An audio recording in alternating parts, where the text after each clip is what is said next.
You are now listening to For All Nerds Show, a podcast about geek and pop culture from the perspective of people of color. For All Nerds is hosted by DJ Benhameen and Tatiana Jones. For All Nerds Show is a member of the Loudspeakers Network, where we always say rest in peace to our founder, Combat Jack. For All Nerds Show is powered by our listeners. Everything we do, from our podcasts, live events, our website, are all independently funded. Please continue to support us through our Patreon page at patreon.com/forallnerds. Welcome to the Fan Bros, the show where the bros are fans. Doodle.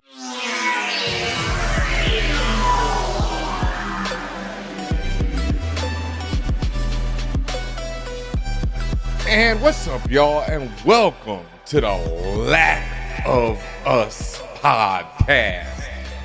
The podcast where we cover the last of us from the perspective of people of color. Where our motto is inclusion is revolution, powered by the one and only For All Nerds. We are here back once again. It's your boy, DJ Benhameen, a.k.a. Cordyceps Rex, a.k.a. Holy Shit Joe, a.k.a. smoking on that Indonesia clicker bait, smoking on that gas of us, a.k.a. whoop whoop clicking whoop whoop clicker head. Boy Joe, whatever. There we go. It's your boy, and as always, as you just heard chiming in, I'm joined by Tatiana King, the Grand Duchess of Tech, a.k.a. 4 Spores and 7 years ago, a.k.a. For Us by The Lack of Us. And as you say, we are here to talk all things episode 3. For Us by The Lack of Us. That might work. It's yet another design. Yes, we are here to talk about episode 3. Long time directed by, and I love this man's name, Peter Hoare. I mean, I assume that's how you pronounce it. Wait a minute, right? let me see how his name is spelled. Horror? Before you call him a whore. Wait. No, horror. I'm not sure how. It is spelled like that. It is spelled Peter It Hoare. might be pronounced whore. Sorry. I mean, not like Sir Christian Cole the whore, but yeah. Yeah, it's Peter Hoar. But, shout outs to Mr. Hoare because he directed one hell of an episode. Let's say that off the bat. Okay. I'm sorry. My laughter aside with how you doing his last name. I mean, that is his name. But the way you doing it though, you do it. I mean, that aside, Mr. Hoare. Benhameen, this is one of the most beautifulest fucking episodes of TV I have witnessed in a very, very, very, very, very long time. Beautiful. Yeah. This was the episode.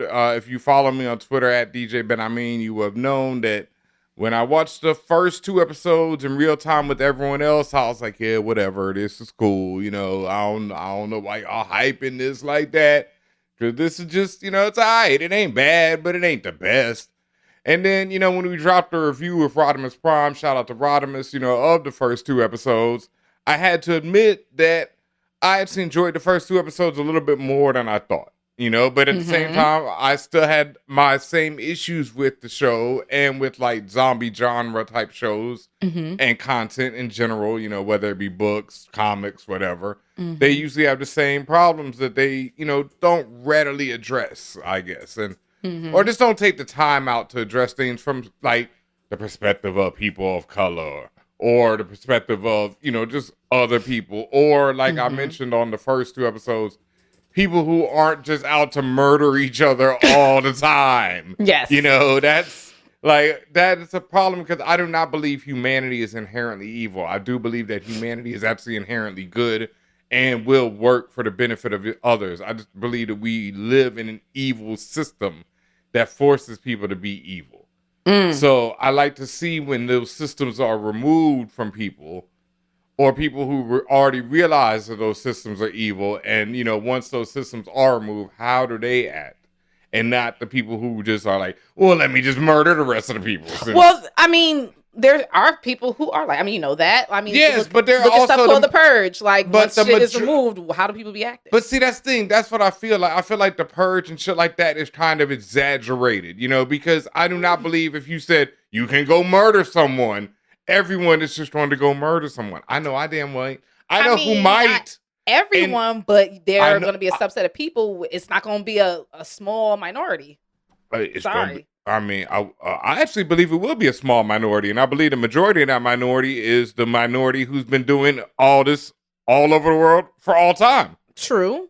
And, we know who those are. White men. So, that's who I think would do that in a purge and perhaps in apocalyptic zombie situation. But I do believe the rest of the people who have been fucked up by these systems of the white men for all this time wouldn't exactly do that, and I think that's one of the things that this episode explores, as well as just the power of love. Like I said, beautifulest, and that's a word. I don't care what anybody says. That's beautifulest thing in this world. Shout out to Keith Murray.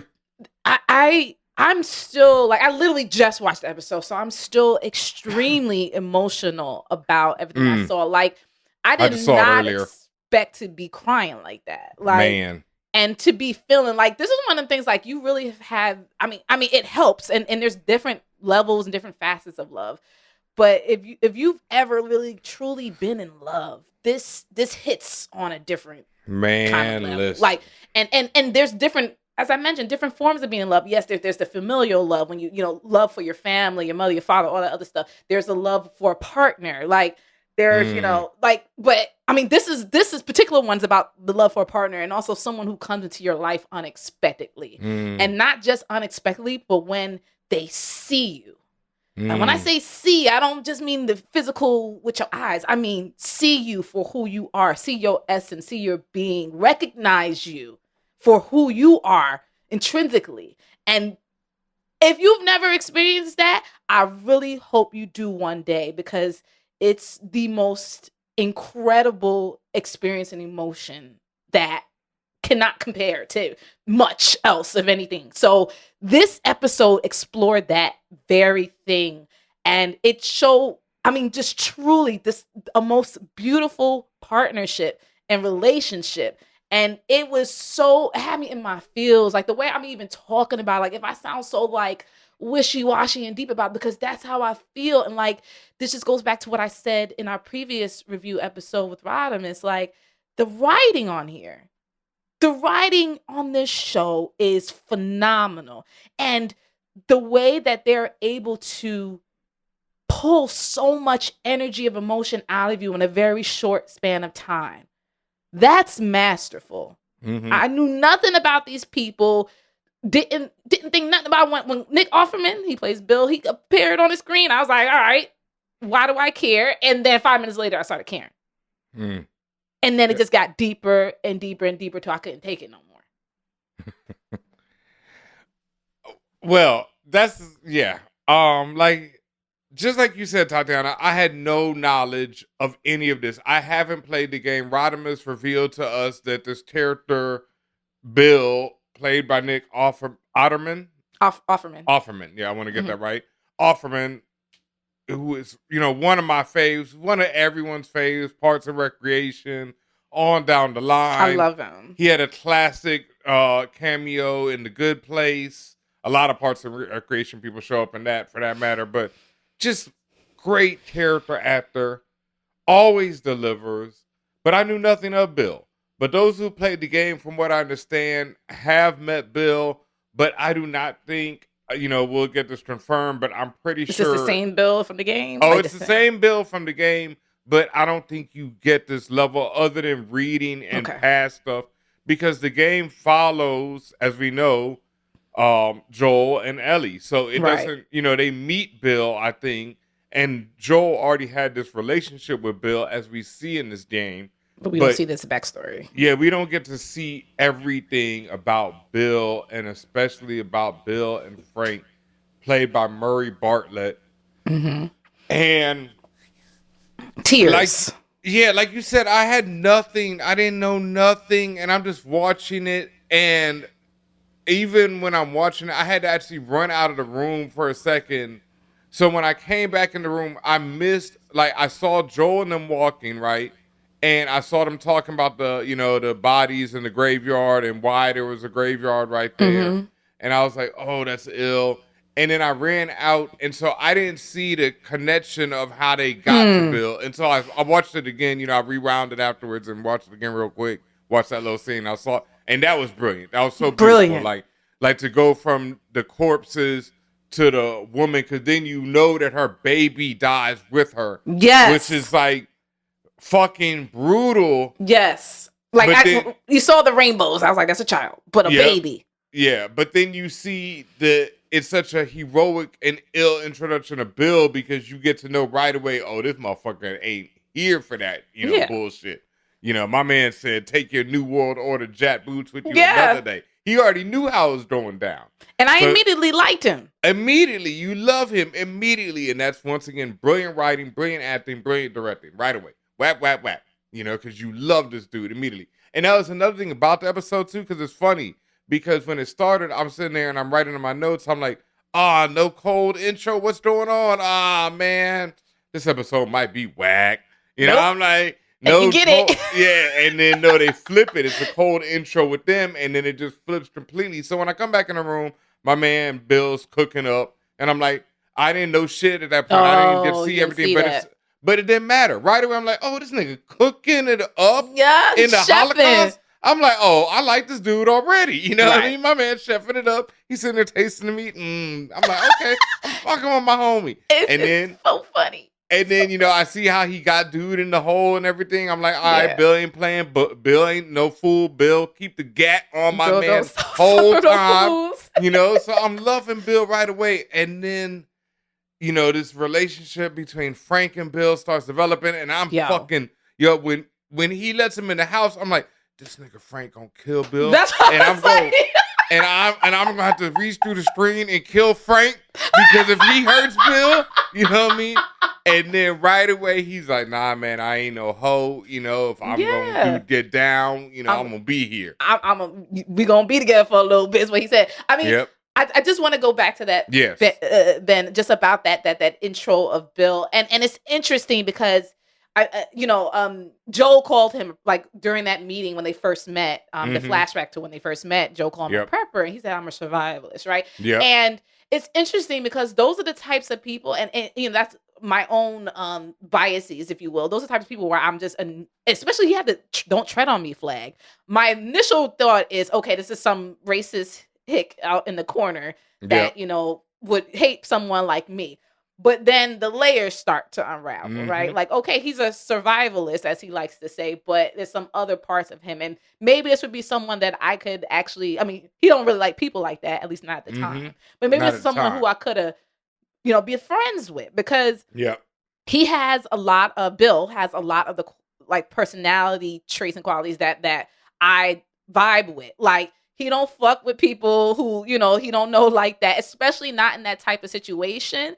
Like, as soon as, for example, when the army came in and he was, basically like, waiting for them to leave, as soon as they left, he went to work. He went and did everything I would have done. You understand? Like, he went, got his supplies. He went through the Home Depot. He went to the Walmarts. He did everything he needed to do to be self-sufficient and live his life. And he wasn't playing no games. He had the stick on him.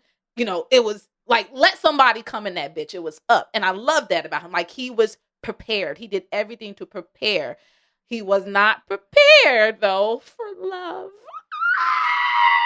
And oh my God! During who would write, like, you can't do that. You can't do that to a nigga like me, man. I'm a thug. Like, I'm not waiting to see no love story. And, like, the way Frank literally, like, dropped into his life. Literally. Bill is the survivors, right? So, like I said, he getting all his stuff together. He's building traps. He suffer no fools. Yeah, but I love how Bill was hype for the apocalypse. He was so happy when them niggas My left. man He was was like, so God happy. damn, finally. When he realized nobody was there and he was ready. Because he had the castle now. Ready. My man was like, all right away. I'm hitting this spot, hitting that spot, boom, boom, boom. Yes. Coming home, building my gate. I'm good. He said it in that goodbye letter. He said, I don't even fuck with people like that. And I hear you. I'm listening and I hear you, Bill. I You know what I'm see saying? you, Bill. I see you, Bill. Yes. So for Frank to literally drop in his life, fall into one of his little, Goldilocks traps or whatever, it was just incredible, that whole sequence. And you touched on it, Ben, when I was just like, I'd be like Bill with the stick out, like, who are you and what you want? Okay, you're okay, great. See you later. Peace out. Like, no, I'm not inviting you to my house. No, I'm not giving you no food. And exactly what and that's what I liked about this. This, to me, it was more realistic. And I'm not saying that there isn't humanity. Like, you can be nice to people. But, like, let's look at what's happening right now. This is just like what happened with Joe. This is the first time all this shit is going down. They see that family on the side of the road. The daughter and the brother are all, oh, maybe we should stop. Joe's like, hell no. And that's how I am. I'm like, you don't know what's going on. You need to save your own self or your own people. Same thing with Bill. He ain't fucking with, ain't nobody been there all this time. Now all of a sudden, somebody just drops in. No, I'm gonna be suspicious. Okay. No. And let me say that, right? This is something like I was talking about earlier, right? And this is something that I don't even do fully, but like my mom, right? She was different. My mom would come home from work and bring somebody into our house. And she'd be like, Benjamin, I want you to meet this person I just met on the bus. They don't have much going on for them right now, or this story or that story. This is multiple times. And, I'm going to cook dinner and they're going to have dinner with us. And I would be shook out of my mind. I would too. I understand why. But, nothing ever happened any of these times. And every time my mom just helped people out because she knew that they needed help. Well, she was covered by God too. You know what I'm saying? Like, I understand, like, that's really, you need people like that in this world. And I think, like I said, I'm more like a Bill, where maybe at first you never catch me doing that. But then it was just like, well, people need each other. So your mom's was a saint for that. You know what I'm saying? But and so, like I was like, yo, Bill, what you doing letting this fool in your house? Oh my God. He gonna fuck you up. He gonna take your shit. I said, you better have the heat on you at all times. And he did, which is smart, Yep, all times. And it was just interesting seeing that dynamic unfold. Like, I think pretty early on, I figured out that Bill was gay. And wow. It was his mannerisms. It was just an energy that I felt. It was just things that he was doing where I was just like, okay, he was very particular about something where I kind of just figured it out. And then obviously it got confirmed when Frank saw him. Like, and when I say saw him, because it's that scene with them playing them songs on the piano. Linda Ronstadt. Okay. I mean, it was critical for many different reasons, but in that particular instance of that relationship, that was so critical, because Frank watching him and learning about him through song, like, as someone who loves music and you too, obviously, Ben, like, that connection is overwhelming. And then, like, when that one lone tear rolled down Frank's eyes after Bill finished singing, I had that same damn tear on my face. I was like, oh my God, you saw him, like he opened himself up to you. I mean, it was so crazy because for whatever reason, the Long Time song, was very special to him, and he didn't want it like ruined, because Frank wasn't really doing it right.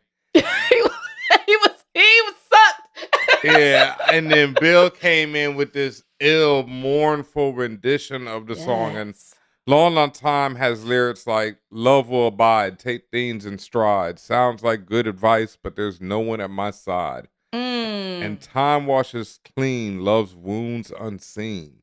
That's what someone told me, but I don't know what it means. Because I've done everything I know to try and make you mine, and I think I'm going to love you for a long, long time. Like, lone tears. It's a classic. Look up the lyrics, listen to the song. It is a classic. Yeah. And the way they used it in this episode was, like you said, it's that connection through music, and then the way it just kept coming up, and then even as it ends the episode, and it's just yeah. I mean, I was like it's like like I said, my first introduction, because I ran out the room, was the cooking. So I was already in love with the nigga because he loved food, and that, I'm right away, I'm relating, and then the music, so I'm relating, and the gat, so I'm relating the blick. The gat, the music, and the gat, and the cooking. I like you. Yeah, I fuck with this dude, Bill with the blicky. You know what I mean? I'm down. Bill with the blicky. And then Frank come through, and I was like, "Nah, shoot this nigga." Shoot that was my right, first, exactly. You like. You don't want this person disturbing this nigga's peace. She's like, I fuck with Bill. I don't know you. Shoot this nigga. I understood. And that was my first thought. But then, and then even when I was like, nah, man, this man gonna fuck this man, and then he gonna shoot him. I was like, damn it, But then, like he was gonna use him. Yeah, get him complacent and then kill him. I was worried about poor Bill, man. But by then, once the song went off, I was like, nah, Frank. Then you realized. Yeah. I still was a little distrustful, but I was like, that's a lot, I was like, that's a lot by that point. This man really seems to be good. It was too genuine for me for it to be like something's going to happen after True, this. Indeed. And then Something bad. He's like, I'm going to stay for a few days, and it cuts to 3 years later, was it? Nigga comes storming out the house all mad. And that's something I want to mention as another thing I liked about this episode, the pacing and the time jumps. Lots of times in many shows, time jumps work against the story, and sometimes it's not done well or right, and it's more confusing than anything. Mm-hmm. This was done so, what's the word? Like smooth. I can't keep saying beautifully, but it was done smoothly. So smoothly, like where it was like a little bit of a shock, like, oh, okay, we're 3 years later, but it made sense. Like it gave you more push to the story, right? Like, remember how Rodimus even said that how the pacing of this show so far has been like amazing, and I agree because it doesn't let you dwell too long in even in a time period, because it's like, okay, we got to get y'all moving to the goal. We got to your point, and I'm all for that. I'm always like, what's the point? What's the crux of the matter? Let's get there. But if you can get me there in a very poetic way, more points to you. And that's what something I just truly love. I loved the very specific type of time jumps that they did that show the progression of the relationship. Like, it was just like, as you said, I'll be here for a few days. Years later, we're having a lover's quarrel, right? Yep. Like, and then, okay, clearly their relationship built, right? And you said it right there, right? And shout outs to my brother Mello Marketer, Mello Brown, because he even has been schooling me on like what it means for grindhouse cinema and why grindhouse cinema became so popular and why that's a form of writing that should get more credit than it does. Because it's like people call grindhouse, they think of it as these B movies or whatever. But even like blaxploitation and all that comes out of grindhouse and everything. And it's more about just getting right to the crux of the matter. Every scene drawing the most emotion. That's why RRR is one of our favorite films right now, because it's, of all time for me and for Mello, because it's like, and I'm sure for you too as well, because it's just, every scene is the most intense emotion. It's very intense. Right to the next one. And that's how this is. Like, every scene, most intense, like, just get everything about their meeting out of the way. Boom, boom, boom, boom, boom, boom, boom. And then, into years later, like you said, lovers quarrel, everyone who's been in a relationship knows these moments, so you don't need to see the intervening years. It gets right to it. We good. I understand everything. As soon as my man was storming out the house, bitching about nothing, I was like, oh my God. It's interesting. This is like, so good. They were able to cut the fat without removing the flavor. If that makes any sense. Yes, makes all the sense. And that's that's beautiful writing. The way you can get to the point, but still give me the meat. Yep. You understand? Like, give me the depth that I want without wasting my time. And that is what I typically ask of all shows. If you want me to say that it's a good show, give me that. I understand sometimes it might be an episode where you feel like you really need to go into something, but make it matter.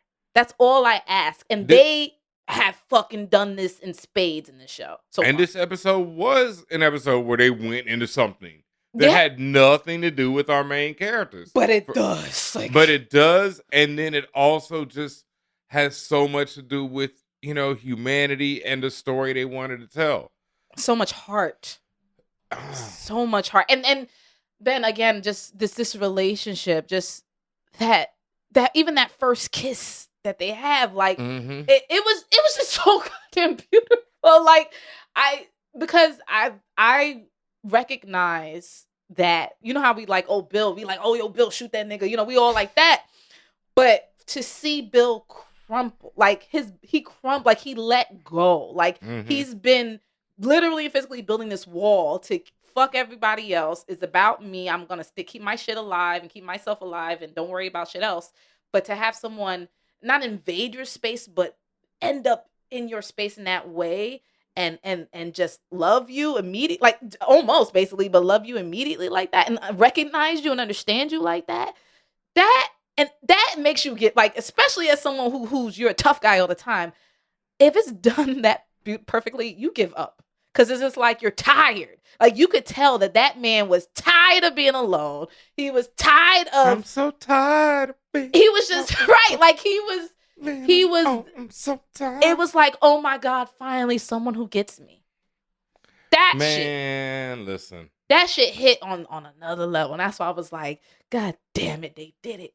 This episode for me was like the first time I heard Jay-Z's 444, where I had to go count my blessings, you know, I had to be like, woo, you know, because in another life, I'd be singing these songs that Jay's singing right now. And I ain't had to make that album. So thank God. And, you know, in another life, man, and especially like, I mean, you can't even speak. No, I mean, it was like, the podcaster was too stunned to speak. It like, because like you said this earlier, like if you've never experienced this, it's something, you know, that I hope you all do get to. And I can say I'm even currently experiencing this, and it's a revelation like every day. And it's also like, but I've been through that type of thing where I've had the fear of losing someone through illness, you know, and so to see someone lose someone through illness and the bravery that they both chose was a lot. But like, we talked about the writing, and one thing, you know, there's like pretty much I had no notes on this episode, so there wasn't like anything where I could be like, oh, I didn't like this. So, but something I said that I did like was, well, my man said I've had more good days than bad, and more good days with you than I've had with anyone else. Woo. Nigga. Like, yo. Because I can fully relate to that. Yeah. And it hit like, yeah. That, the all the like poems and not limericks, but all of the things you've ever heard about love and the anecdotes and the music and that you've ever heard, like, it was personified. It was Bill and Frank were like love personified, and I was just in shock of what I was watching, particularly because I recognized what was happening, and it was just like, yo, I relate, I understand. And y'all clearly understand, y'all being the writers and people who put this all episode together. Y'all understood the assignment and delivered. And like, for queer men to be shown in this type of relationship, like, I know how much that means as well, because it's even like the subtle things, like dude saying I'm not a whore, because a lot of times, especially on TV, you see queer men and they're just out there, you know, being men, you know, basically, I'm fucking everything, you know, which, you know, because and so it's like, because it ain't like queer men, you know, it's like we notice it on the queer men, but men of everything, of any sexual orientation, especially in media, are out there fucking everything. You know what I mean? James Bond is a straight up hoe. You know, he be out here doing whatever, doing all kind of dirt. Don't we have an episode titled James Bond is a hoe? I think we have that, don't we? Yeah, I'm pretty sure that's come up before. So, anyway, but to see my man come in and be like, nah, man, that's not how I'm going. And then wham, cut to 3 years later, you know, we together. And then to see their just relationship blossom and all the moments, you know, the strawberries, it's the moment. And you said it. Thank you for saying that word, Ben. It's the moments which makes this episode so powerful. It's a cornucopia of beautiful moments. of like, and that's what and really personal moments between two people who love each other deeply. and that's what life is, and that's what, like, loving relationships are. And it reminded me of reading, if anyone out there has actually read the Watchmen, the graphic novel or limited series, however you want to call it, because and even the show gets into this, but I think the book got me more. It's like Dr. Manhattan's relationship with Lori in the book is so ill because he experiences everything at once, but so the fights and the best times are always happening for him. So it's so like it's just a series of moments, and that's what life is. It's just a series of moments, and he gets to experience it all at once, but it's like we get to experience it kind of the same way, where we can fast forward and rewind through Bill and Frank's relationship and Yeah. always see their moments. Yeah. And it's just like our own life, like, we all had these little memories, like, oh, remember that time with that person, like for them it was the strawberries, Mhm. sitting there having dinner together. I love seeing the little things, like how Even the Frank's fights. Fighting over me fixing up the boutique in the town. Like, how Frank's art fills out the house throughout their yes. relationship with Yes. just all these little things. And that's what life is. It's like these little things just add up, and then suddenly you looking back like, damn, I spent 50 years with this person. And I mean, And we I'm can only old as hope. hell. Yeah, but I'm happy because happy. I'm fulfilled, because I was seen by someone who Yes. allowed me to be myself to my fullest potential, and I allowed them to be themselves to their fullest potential. And that's a rare thing, man. Very rare. Very rare. And it's like when you find that, and it's like, this fucking episode. Just it mess you up. And Bill and Frank, and not just everything you said was on point, Ben. And not just that, they're both grown ass men. So they've been, for who knows how long they've been, quote unquote, alone in their lives until they found each other. So it's just like, also, yes, this sounds, tropey, but it's like, it's not too late. It might be later on in life, but you might find that person. I mean, when I was definitely grown ass man for me, and even like that goes back to like, because this is not just about, this is about being open to love in general, right? Yes. Because it like you said, has everything to do with Joel and Ellie.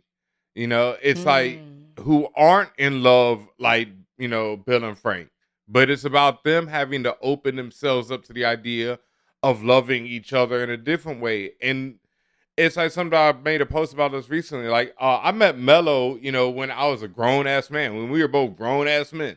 We both had a wild life of experiences before we met each other. But we met each other and we were instantly like, yo, it feels like I've known this nigga forever. Like, that's my brother, right? And that was it from day one. And me and that nigga just been like, anyone I've known, like my other brother, Andrew, I've known Andrew all my life since second grade. Me and him to this day. My boy Zev, I've known Zev since kindergarten, to this day. That's my bro. But, Mello's another one of them cats who was, day one and, to this day. Yeah. I've known him like 10 years now. That's my bro, and it's amazing. It's amazing. And also what was so amazing, just that last part, like the latter end of it, like, because as you say, these are screenshots throughout, or you going forward and backward throughout you're scrubbing, to use a term, you're scrubbing through their life from their lives, from the beginning of their relationship to literally the end. And just even that last part, the scene, when Frank is telling Bill how, like, this is his last day. And when he said that, I knew what he meant. Like, I believe he had multiple sclerosis at that point. I presumed. Cancer? I think cancer. And but also the way his joints and the way he couldn't walk and his body, I thought it was MS. Could be MS. It could be anything, right? Could be, because they didn't really specify. Could but be I even like Lou Gehrig's ALS. Yeah. So remember, like, at one point, Bill was like, "Yo, I'm sorry, I'm aging fast. I'm mad, I'm aging faster than you."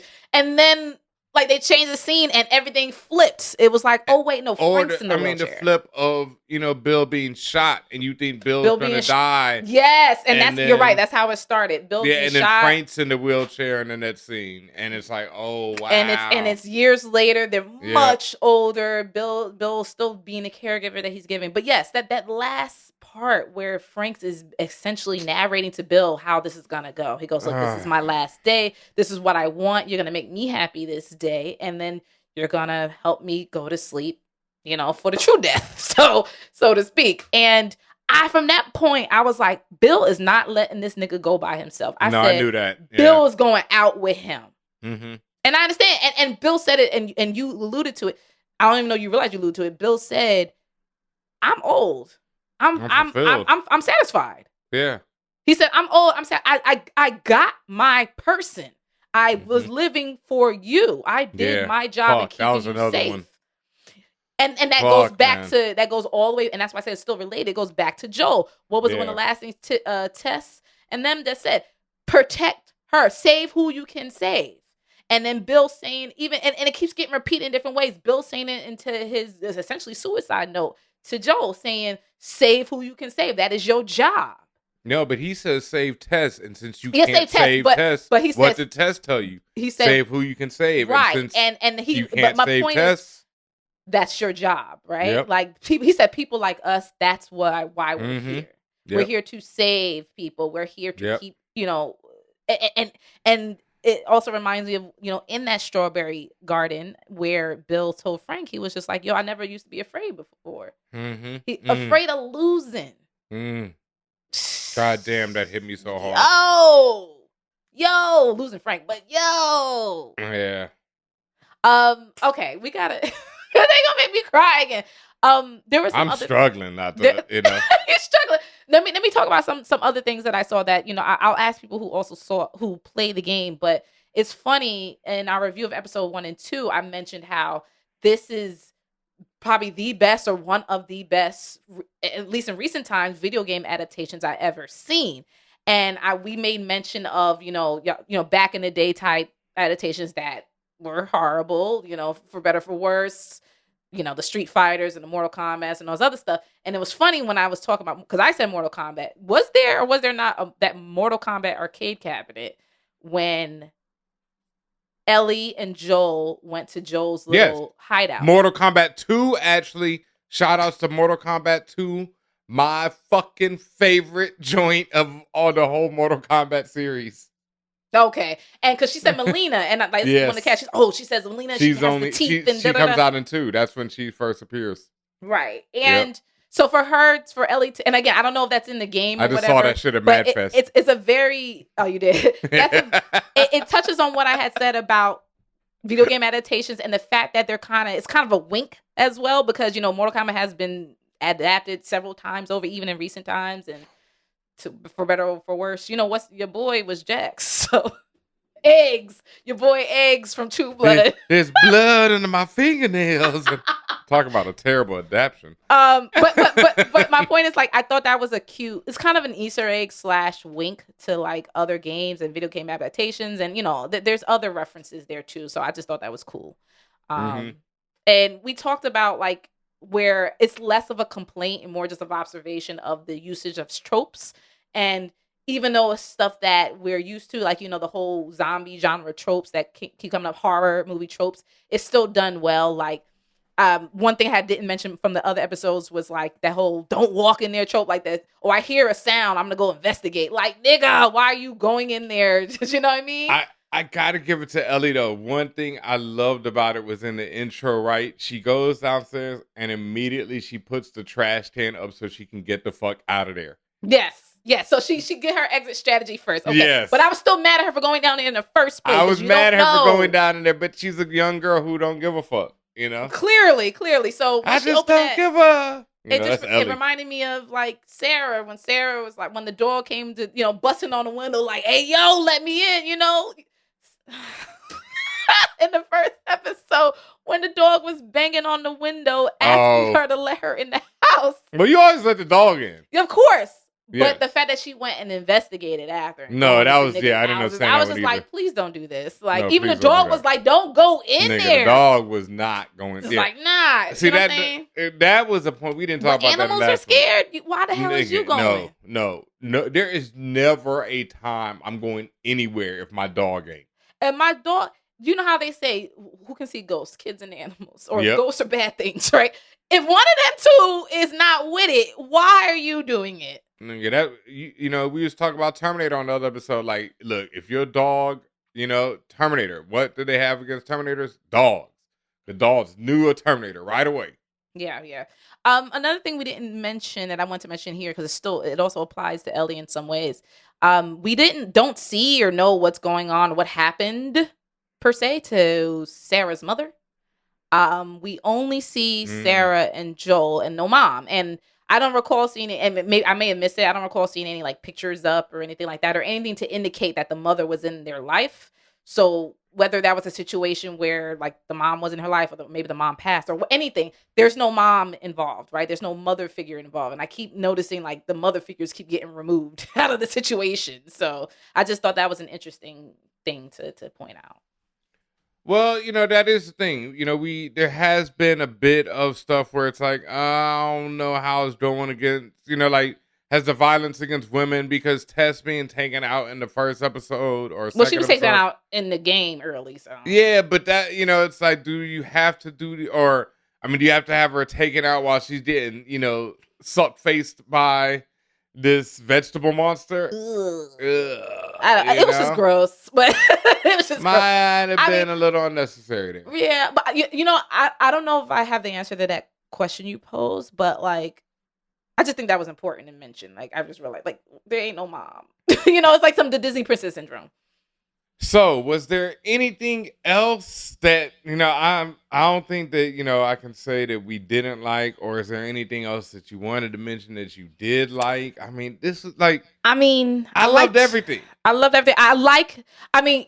Rod made a point about how, like, you not sure if you like Ellie is kind of an asshole type character, but she's also cool. I like Ellie. Like, I think I like her even more now. Yes. Especially knowing the stakes around her. And even though I knew what the stakes would be, like, again, that goes back to the whole trope thing, right? I was like, okay, she's gonna be the one, right?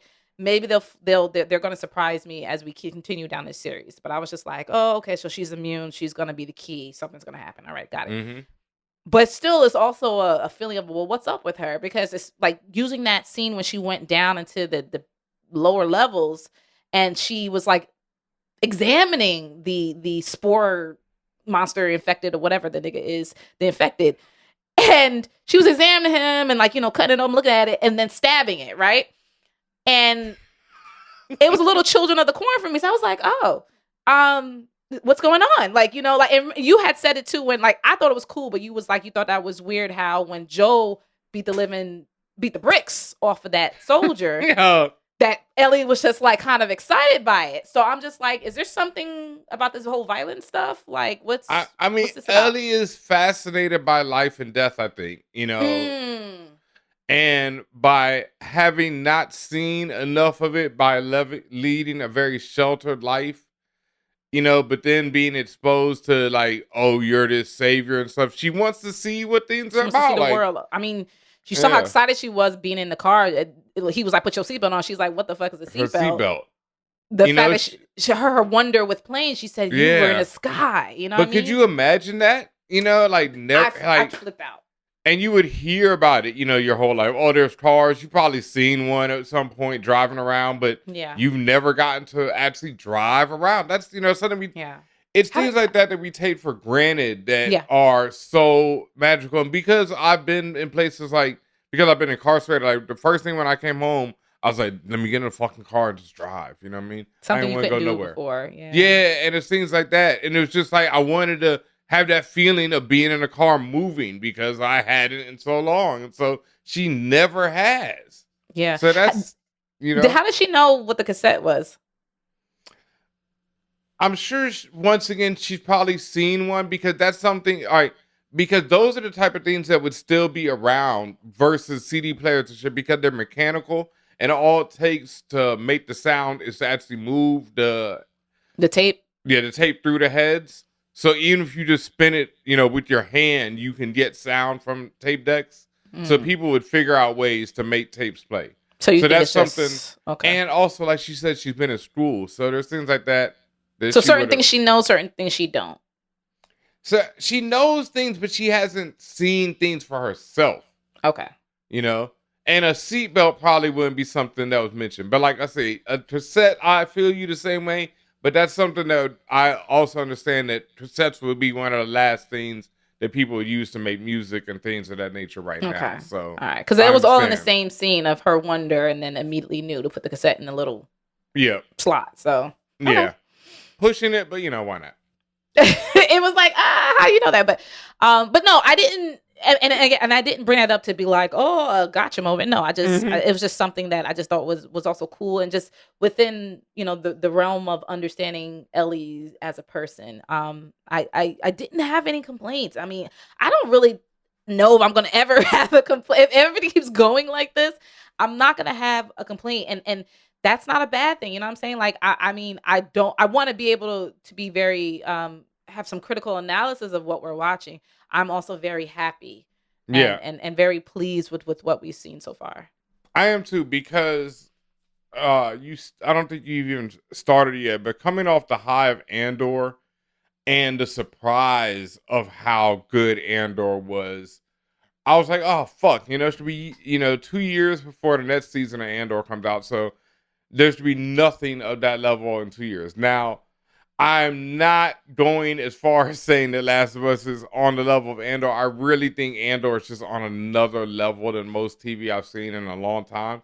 But so far, I'm putting Last of Us up there with, the great TV shows. Like, it had a stupendous pilot. The second episode was really solid. And now this third episode shows that they can do a lot with this medium and this story. And it was one of the most brilliant all-in-one told stories that I've seen in a long time. So yeah, and these longer episodes and it's so funny how like I said, it's technically a limited amount of time, but it is a longer episode. Was it like an hour and hour and a half damn near? Was it truly an hour and a half? Like it, it felt like I was in it. Like I was in it. I was like, okay, I don't care how long this is. Yeah. I want to see how this plays out. And just it's a masterclass really in just good TV. It's good TV. Yeah. And then by the way, it ended. Yeah. And then by the time it ended, it wasn't like I was like, I need to see more. No, nothing. I felt perfect. satisfied. And I was so happy that they did not show us what happened to them. Yeah, I don't need. He said I didn't need to see the bodies and all that other stuff. I need to see this grotesque thing because I was happy we didn't get to. They hadn't turned into plant monsters. Right, like I don't need to see that. And just like how Bill's sentence goes, like you don't need to see all this. Okay, don't open the door. You remember us how you remember us, right? Yep. Two people, and they got married. We forgot to even fucking say they fucking married each other. Yep. On the last day. Yeah. One other thing I wanted to mention, the favorite line that we keep saying, the holy shit, Joel. Holy shit, Joel. Ellie said that in part, like when they first when they got to Bill and Frank's house, after the whole dual suicide. They go down to the bunker and she sees all the guns on the walls and she says, holy shit. She doesn't say Joel, but she says, holy shit. And for those who don't know, the holy shit, Joel, comes from, I've actually never played either game, but our good friend and one of the original of the For All Nerds family, original members of the team, the one and only Chico Leo is a huge fan of both games. And he says that the first one, because it came out in 2013, there's limited amount of vocal lines. And one of Ellie's responses to Joel doing savagery is, holy shit, Joel. Holy shit, Joel. Right. So I just found that so hilarious. Yeah. And so that's why it became our AKA and something you're going to hear throughout the Lack of Us podcast. Yeah, absolutely. And I will say this episode, like at the end when they get there, and of course Bill and Frank have passed, and it's been at least many months at this point. They said they did this in August, and I don't know what month it is now. But I mean, it's more maybe it's still the fall. I don't know, but the fact, like, this felt like the video game part, right? Like, where it's just like, oh, I found the big cache of weapons and supplies and all this other stuff. Like, and that's a good thing. Like, Mm-hmm. it's like you finally reach that part, or at least in the beginning. We're still in the beginning of the game, kind of. So you reach that part where it's just like, okay, this is a big win for you. The people you were trying to get to, they're not there, but they left behind a gift. And that's going to prepare you for the big journey ahead. They get the vehicle. Like, again, they get all this stash. It's dangerous to go alone. Right. This. They really got to, like, because now the journey starts, right? It's not, the thought was, oh, I'm going to give this girl to Bill and Frank and they'll figure it out. Like, no, now the journey truly starts.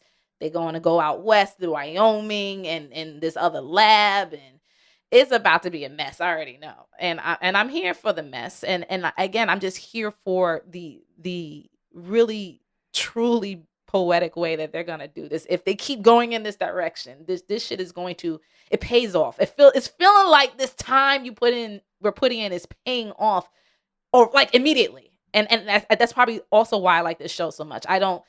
It's not like I have to watch 4 episodes and then a payoff. It's like after damn near every 30 minutes, I'm getting a payoff. Like, okay, great. I'm learning something. I'm receiving something. I'm experiencing something. It's fantastic. It's absolutely fucking tastic. And little known for all nerds fact, I don't know if I've ever even mentioned this on the show, but I was born in Wyoming. Really? Yeah, in Cheyenne, Wyoming. My parents were living there. Blue skies, huh? Yeah, Wow. open range. And I've come back and visited, and I mean, at the time, and I think to this day, it's overwhelmingly white. Of course. But what time was it when you moved? What time was it? How old were you when you moved? I was 5. But Okay. then we went back I think I was 3. But we went back when I was like 11, 12, and that was the last time I was there. But we stayed there for like a good minute, like most of the summer that year. And so I experienced Cheyenne. That's where I was born and raised, until I was 3. And yeah, I was really raised in Houston. But you were raised in Houston, but you were born there. Yeah, that's incredible. Yeah, and it's a beautiful, I mean, absolutely beautiful part of this country. Like, if you ever have a chance, and it's safe to go, because like I say, it's white and there's a lot of militias and stuff. But I don't know how, the city. Kanye's there. Yeah, well, I don't understand why, because Wyoming is, super beautiful, and also I understand why, because he loves them. Yeah. I wonder how it's gonna look in this show, because, like, even we've seen it's gorgeous. Nature Reclaim Boston looks pretty amazing too. I mean, it's scary. It's a cataclysmic beauty, right? Like, yeah, the fucking skyscrapers are toppled all against one another, but then all the animals and all the flora and the fauna have taken it back, and it still looks picturesque. So I'm curious what Wyoming's gonna look like. Yeah. I can't wait, because just like in the movie Prey, which, damn it, I did not mention that again on movies that I felt should get some more love during Oscar season, but to see that countryside is one of my joys in life. Like, I grew up, camping, etc., throughout the hills and whatever else, not mountains, but there's a lot of hills and valleys of Texas. And I've been camping up in Cheyenne, etc., and it is just, it's gorgeous country, man. Ben, any predictions? But that was the word I'm looking for. Everyone is my big prediction is, by the end of the series, everyone catches a bad one, and nature and the fungi win out. Including Ellie and Joel. So definitely. Ellie's whole pure blood thing ain't gonna work out. Nah. No, it's not gonna work. Or but what if she is the last person, or what if something happens? Yeah, that's what I mean. Like, something happens to Joel, and then she transfuses blood with him, and they're literally the last of them. Yeah, no, it doesn't. I mean, I don't even think they're gonna make it to be the last people on Earth. I just think they're gonna, it's like, I just think they, it's, I don't know. I mean, I know, because I know slight of what the game gets into, and what happens at the end of the first one, and I'm not sure what happens at the end of the second one, because I wanted to play at one point, so I never spoiled myself. I kind of got spoiled, on what happens at the end of the first. I know there's a big decision that people are all pissed off about, etc. But I think this is going to go a different way, and by the end of it all, L's for everyone. Yeah. Which I don't really consider an L. I think that's a win. Win for the Earth. Big dub. you also made mention it, but I think we're gonna see more backstory, like flashback type things, connecting Definitely. tissue with Yeah. characters past. So like it's I'm seeing a pattern. Like we're introduced to a character and they die the same episode. So Tess and also Tess looked way different without the black eye. And the grunge and all that. Look how different she looked when meeting Bill And she was versus happy, how we you were know. introduced to her. Yes, she was a different person. Like you can tell she was a different person. But Joel not being able to call her anything was yeah, also... he was like, she's mine. No, my... He said mine. He goes one of, and he said mine. Like she was an object. But also he couldn't say my lover, my, he... My because, friend, my yeah, partner. because see, that's the thing. He can't use those words. Like, yeah, that, he's broke. yeah, he's broken. he's broken. He's down bad. Yeah, I don't even think he was saying mine as an object. I think he couldn't find the words. He couldn't find the words. You're right. Yeah, because he was just, he's down bad. But we're gonna see. I hope we see more like imagery and memories of Tess, memories of Bill. Cause Bill's already a fave. We spent relatively limited amount of time with him, but it was just a lot. It was a lot and a little all at once. Everything everywhere all at once. And even with Frank and how like their gift to the world is gonna come back. Hopefully to bless Joel and Ellie and them again at some point. But I am interested in seeing more of the connecting tissue, especially and sometimes at some points I'm wishing, oh, maybe I should play the game or should have played the game because there's gonna be Easter eggs and things that I know unless you play the game you're not even gonna catch it. So I'm sure people who are listening to us right now, they're like, y'all didn't say this, y'all didn't say that. Just a reminder, we never played the game. So it's all good too. We're not gonna see it. And they ain't gonna be worried about that because they love our expert analysis every time. Yes. On the Lack of Us podcast. And I think that's it for another episode of the Lack of Us podcast. Thank you for joining us. You can find us on all your better podcast platforms. Just search out For All Nerds. That's FORALLNERDS. If you're watching us right now, you see that behind Tatiana's head. You so search for All Nerds on all your platforms. And that way you can find us, the Lack of Us podcast, as well as all the other podcasts produced by the great For All Nerds brand. So make sure you hit that up. Also hit us up on twitch.tv/forallnerds where we will be live. You might be watching us right now, live, right after the show. I know it's amazing how we just cranked this out and got it to you so you can commiserate with us right now because we're all feeling it just like y'all are. So thank you for joining us here on twitch.tv/forallnerds. Also, if you missed it here, you can find us on YouTube where you can still get to see us. YouTube.com/forallnerdstv. We're right there. Boom, boom, boom. Also, hit up forallnerds.com and you can get the merch to match. We're about to drop that Lack of Us, the Lack of Us. Inclusion is revolution design. Ooh, smooth, right? The Lack of Us, inclusion is revolution. You get it right away. You might have to do the gas of us too. We'll have to see. That might be a later one. But right now we're doing Lack of Us. We got a few new designs, a revamp of forallnerds.com coming for Black History Month. Yes. Because we blacker than black over here. We got some new joints and some old joints coming back for Black History Month. We might have to bring back that, woman on a motorbike to complement the new Stitch Sawyer design. Mm-hmm. Since that's available on our old site, but we might have to bring that one on over to the new site so that way, we'll have the Stitch Sawyer collection over there. Okay, I like it. You like that right there. Yes. As well as Latina Scribbles, who got a new design dropping. So we got the Latina Scribbles collection, Stitch Sawyer collection. We're doing some things over at forallnerds.com. It is about to be the premier site for the fly merch. We need a tagline for us, but we'll premier get to that. Site for the fly merch. I like that. I mean, that's cool. For the fly fan merch. We'll work on it. We'll workshop that joint. Okay. But this is the premier Last of Us podcast. Let your friends and your family know we back in black.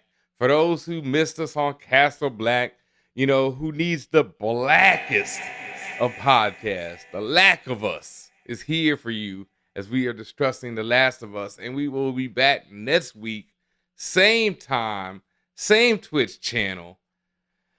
Anything else? I love this show. Yeah, I'm here for it. I'm all the way here for it. We'll be back next week. Thank you for joining us. Episode 4 coming soon. Peace out. Peace. Fan Bros.